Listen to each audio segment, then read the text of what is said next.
Estamos de volta com o terceiro bloco do programa Despertar da Consciência, hoje falando sobre harmonia e solidariedade. Então, aproveitando este tema, se você quiser se associar ao Clube Amigos da Boa Nova, só ligar para 0800 12 18 38 e fazer parte deste clube. Agora então, Sebastião, retomando, né, depois de respirar, tomar uma água, fazer uns exercícios, vamos retomar aqui o nosso estudo e vamos então me utilizar aqui como um objeto de estudo, né, para compreender melhor então o que é isso, né? Então, estando aqui no próprio estudo, a vivência acaba se fazendo presente. O que pode então ter sido decorrente dessa manifestação? Tosse é um processo alérgico. Alergia é a dificuldade de relacionamento. O telespectador não viu, mas o seu sapatinho foi reprovado no início do programa por alguém, um ser virtual. E ao reprovar, você não digeriu bem aquela situação. E aquilo somatizou quando nós falamos de filhos, porque no futuro você pretende concebê-los. E há alguns ajustes que precisam ser feitos, é semelhança do que nós falamos. Então, não transferir para eles, não querer mudá-los, mas sim mudar-se. E às vezes nós temos essas travas. Às vezes, como filha, você pode não ter sido orientada como você gostaria. Às vezes tem algumas reservas, às vezes até com os pais. Gostaria de ser abraçada de tal forma e às vezes não fora. Ter sido reconhecido naquele momento que você precisava do estímulo. E às vezes não tiveram a sensibilidade. Então, várias coisas vieram à tona. Então, isso é natural. Quando nós sabemos, eu quero ver qual xarope que cura uma tosse em alguns minutos, porque nós ficamos muito pouquíssimo no intervalo. A água ajudou, porque os elementais estão aí, sem dúvida. Mas a intenção é que foi a maior, porque a intenção mudou a matriz, o conteúdo interno. Agora vamos trabalhar a compaixão. O sapato, você já fez uma proposta de usá-lo depois daqui para casa, vai dar um trabalho para ele. Ele já esteve no estúdio, ele participou por aqui, ele está conectado com os outros que ocuparam o lugar, então não vai haver prejuízo, porque os elementais foram orientados. O que ficou... Eu até brinquei que ele poderia ter sido útil no momento da exemplificação da abdominal. Exato. No momento ele vai voltar no momento oportuno, ele vai ter a vez. Então, explicando para os elementais, eles não se chateiam, porque eles não têm ainda essa consciência que temos o certo e errado, o bem ou mal, de ser aprovado ou desaprovado. Eles não se chateiam com isso, desde que há mecanismo de promoção. Então, quando não nos perturbamos com isso, quantas vezes não incorporamos um espírito acusando-o de ser o elemento que tossia? E quando, na realidade, são as nossas emoções que estão ali arquivadas, que vêm à tona e se manifestam como verdadeiros inimigos, como verdadeiras entidades, e até dizendo, eu vou acabar com você. Eu já ouvi isso, de emoções, de instintos, de estados conscienciais em nós. E não tem inimigos externos, mas como você viu aqui, os inimigos do nosso próprio eu. Então, quando temos a consciência, que o Espiritismo nos dá essa noção, nos dá a oportunidade de interagir com esses conteúdos e de forma harmônica, encará-los com naturalidade, porque são nossas criações, não tem como expulsá-las. Às vezes nós queremos sufocá-las com xaropes, com outros elementos. Podemos até fazer isso por um tempo, mas não dá para fazer a vida toda. E quanto mais sufocarmos essas realidades, mais graves as doenças vão aparecendo. Porque até um X da minha vida, eu até encarava a gripe, o resfriado, de forma como se combatendo aquilo, e eu até sarava, mas na próxima vez ele vinha pior. A partir do momento que eu entendi que os vírus não são inimigos, que as bactérias não são inimigos, nem micróbios, são esses seres que me sustentam fisicamente e até certo ponto, perispiritualmente. Tratando eles de forma diferenciada, hoje a cada dia vem mais suave, vem mais harmônico. Eu passo pelo mesmo processo de forma tranquila, serena, e às vezes o que eu gastava dias, porque às vezes tem um ciclo, às vezes até 8 dias ou mais, hoje gasta 8 segundos, 8 minutos, já está resolvido. Ele já veio, nós temos a experiência, temos um belo aprendizado juntos, eles se vão e nosso universo fica. Eles podem até ficar, se enquadrar no nosso contexto, na harmonia e solidariedade, e que não tem nada agressivo ou perturbador. Ok. Sebastião, então nesse caso, o fracasso de um único elemento altera a evolução do conjunto, né? Mas o que levaria então esse elemento a fracassar? A falta de informação e às vezes o padrão que criamos. Então, eu crio um padrão e te enquadro. Se você não enquadra no meu padrão, você é um fracassado ou uma fracassada.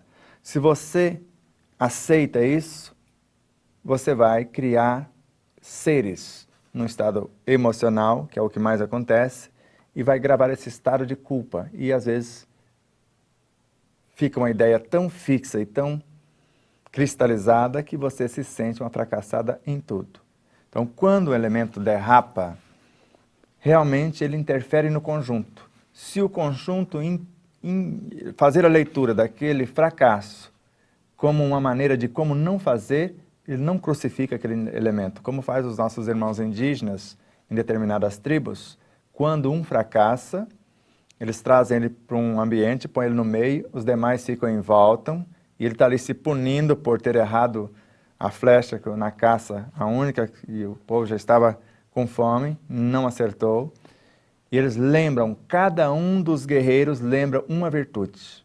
Não deixa ele ficar se mutilando naquele fracasso. Eles fazem isso, e nós esquecemos. Às vezes nós queremos entorpecer nossa consciência, então deveríamos, a cada atitude que não acertamos, lembrar os acertos. A cada elemento, nosso filho, um amigo que se equivoca, erra o cálculo, lembrar das suas virtudes, dos seus valores, e não empurrá-lo para o abismo. É agora que ele precisa de nossa mão, do ombro amigo. E o que nos leva muitas vezes a agir de forma contrária. Muitas vezes, diante de um fracasso, acabar se punindo e recebendo do entorno também mais ainda essa punição. Essa crucificação. E quando não aceitamos do entorno, porque na minha consciência, a qual eu consulto perante o fracasso, eu aprendi pelo menos como não fazer. Eu, pelo menos, tive a coragem de tentar. E posso ser um instrumento para erguer aquele contexto. Porque eu tive a coragem para tentar, se equivocar, recomeçar e transcender. E o outro, às vezes, nem começou. Está com medo de começar, porque não viu alguém tentando, quebrando a cara, se for o caso, recomeçando, se reerguendo, como Joana nos ensina, escorregou, olhe porque escorregou, levante com o mesmo ânimo e recomece. Porque agora vai ser mais fácil, porque você encarou o próprio aparente fracasso e vai buscar novas possibilidades, novas oportunidades. Okay. Então, nunca admitirmos a possibilidade de nos culpar, nos punir, nos dilacerarmos e aceitar que os outros nos culpem ou até nos maltrate por conta de uma coisa que nós estamos tentando acertar. Estamos tentando um benefício para o meio, para o todo, para o meu universo, e não prejudicando os outros deliberadamente. Qual seria a explicação para esse mecanismo, então, que faz com que nós nos punemos e, de alguma maneira, também abrimos espaços para que isso venha do entorno? Então, o mecanismo que está nos conduzindo à atual consciência evolutiva do planeta criou-se através do comportamento humano padrões. Então, você é magra, baseado em quê? Então, você está acima do peso, baseado em quê? Então, você está feia. Feia o quê? O que significa? E baseado em quê? Existe alguma coisa na obra do Criador que nós podemos chamar de feia ou imperfeita? Porque tudo são expressões de Deus. Vai depender dos meus olhos. Então, eu posso olhar para uma pessoa que está equivocando e ver ali uma pessoa tentando acertar. E por mais que ela tenha feito intencionalmente, a intenção dela tenha sido lesar o outro, ela aprendeu como não fazer. Porque ela, de alguma forma, não saiu conforme ela planejara. Então, ver as coisas e tirar o melhor. E dar o exemplo para que o outro possa melhorar, se for o caso, se equivocou de fato. Ok. Vamos para a nossa próxima citação, página 300, começa na 317 e vamos para a 318. Emmanuel, em Pão Nosso, capítulo 76, explanando essa lição de Paulo, afirma: em qualquer posição que permaneça, a criatura estará cercada por enorme legião de testemunhas. Quando menciona a nuvem de testemunhas, Paulo não faz referência apenas às falanges de benfeitores da vida maior, mas principalmente à presença dos infinitamente pequenos, pertencentes ao universo mental, desde a nascente de nossos pensamentos às mais iluminadas e grandiosas criações. Como que a se lhe enraizar no cérebro, via escapar-lhe do campo íntimo a figura animalesca de um homem agigantado, de longa cauda, com a fisionomia de um caprino degenerado, exibindo pés em forma de garras e ostentando 2 chifres, sentado numa cadeira tosca, qual se vivesse em perfeita simbiose com a infortunada criatura em mútua imanização. Diante de minha pergunta silenciosa, o assistente informou.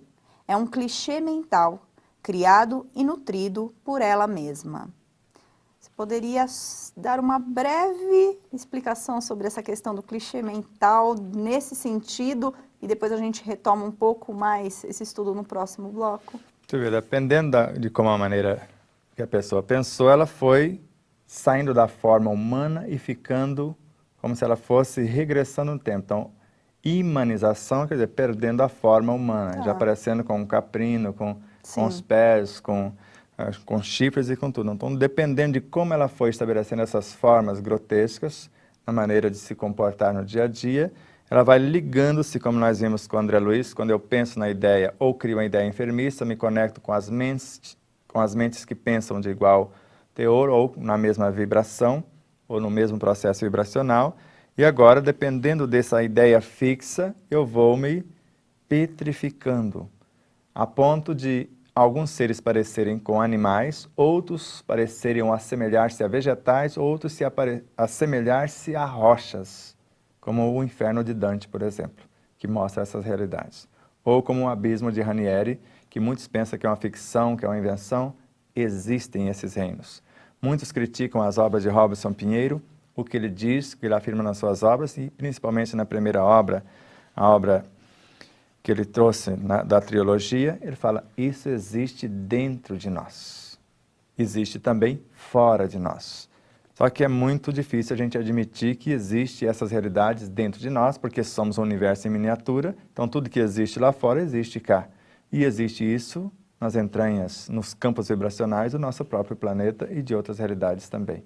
Então é mais fácil negar do que admitir. Então alguns corajosos, como ele, acaba pagando um preço muito alto por trazer essas informações, e outros podem trazer realidades diferentes. Traz uma parte mais positiva, porque cada um traz um contexto da situação. Ok, então no próximo bloco você retoma essa explicação para a gente um pouco mais detalhada. E você que está aí acompanhando o nosso programa, quiser assistir novamente outros programas da nossa série ou outros programas também da TV Mundo Maior, é só você entrar no nosso site tvmundomaior.com.br. Dúvidas ou sugestões, mande-nos um e-mail para despertar@tvmundomaior.com.br. Vamos para um rápido intervalo e já voltamos.